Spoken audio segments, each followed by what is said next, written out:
hot water in a dish and soak a rice paper in hot water. It'll be bent outward. And soak the other side as well.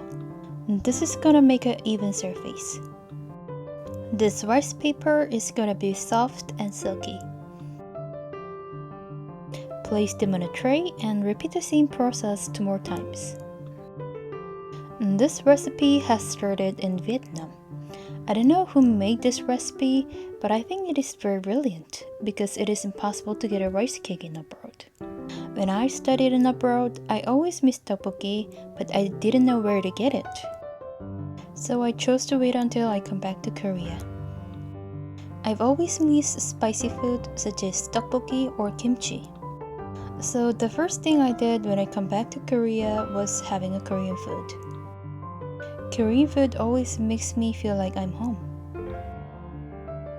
I always find the comfort and safety with the food. You need at least 3 layers of rice paper. Fold them to the third point of rice paper and start rolling them from the bottom. It'll pretty much look like a rice cake. If you're going to use a glove, then you don't have to worry about rice paper sticking to your hand. Slice them into 3 parts. Just set it aside for a while. When they're ready, slice the onion, cabbage, and spring onion. If you're new to my channel and haven't subscribed yet, please subscribe it for more recipe ideas and inspirations. I'll upload new and trendy recipes every week and you'll love it. Then I'm gonna make a stock using a kelp. Since this is a vegan tteokbokki, I'm not gonna use an anchovy at this time. Boil this for 8 minutes and take the kelp out from the water. You can't really tell the difference from its color, but it does taste different when you make a tteokbokki. Then add soy sauce, chili powder, sugar, starch syrup, and red pepper paste. If you want more spicy flavor, then you can add 1 or 2 more spoons of chilies. Mix them all together until everything's combined. Put a sliced onion and cabbage inside.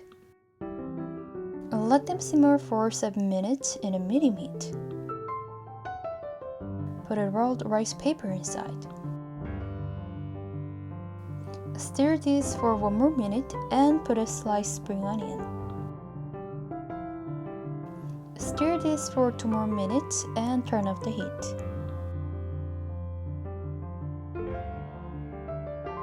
When you're done making it, let's make a fried tofu. In vegan recipe, you always have to include protein with a bean or tofu.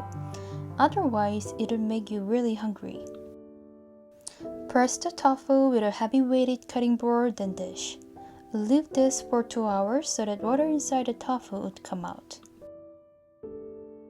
Look at this! This is totally wet inside and out.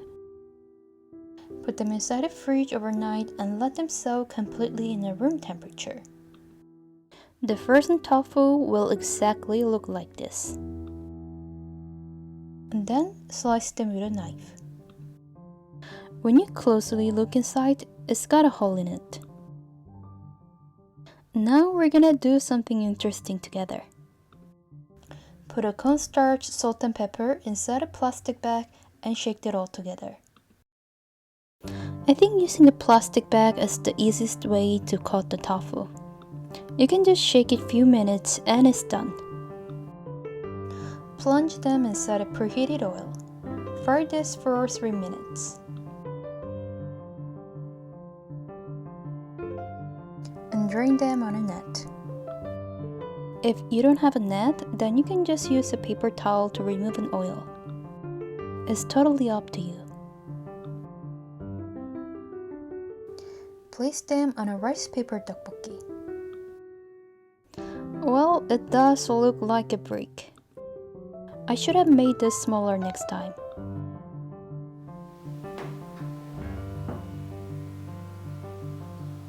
The rice paper tteokbokki is very chewy.